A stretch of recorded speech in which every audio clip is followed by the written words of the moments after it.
let's go to Costco. I don't need a ton of stuff. I just am picking up a couple things that are on sale. So I'll show you what I get, and then I might show you some of my favorites, depending how busy it is. You know, I always say that, and then it's super busy and I get overstimulated, but let's go in and see what they've got. This is a 3-pack of 3 different types of Life straws, which are water filter straws.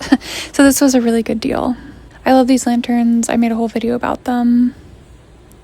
These were kind of neat. They're probably not the world's most practical, but they are rechargeable string lights. So I thought if you have kids, these would be cool for a power outage. Getting into food for all my vegan friends. I've never tried these, but it looked very interesting and the nutrition was pretty good on it.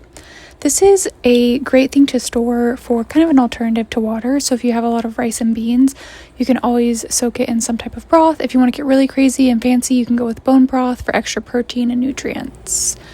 Canned meats in general, I like this tuna, but really any of their canned meats is a great prep.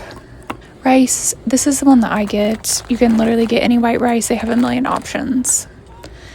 If you don't like white rice, I always recommend quinoa. It is a complete protein just by itself. Spaghetti or some type of pasta, they have great deals on organic, non-organic. I have been lately kind of switching over to protein pasta where I can, just because, I don't know, just to get a little kick, you know, a little extra protein where I can.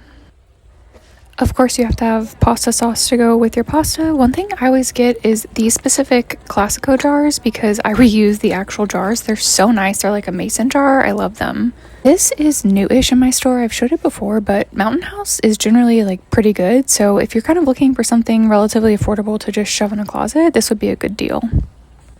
Don't forget your condiments or your spices for your emergency foods, or they're going to get really bland really fast. This is new to me, at least in my store, but these are 2 big bags of organic all-purpose flour. You really can't go wrong with peanut butter. And PB2 or powdered peanut butter is also a great alternative with slightly longer shelf life. Of course, you got to get your jelly to go with your PB&J. This is coconut water. I usually get the smaller size. They have big and small, but this is a great alternative for a little extra hydration. This should have been the first thing I showed, but honestly, water from Costco is like the best bang for your buck, especially the 6 gallons. They're less than $6, and the plastic is really thick.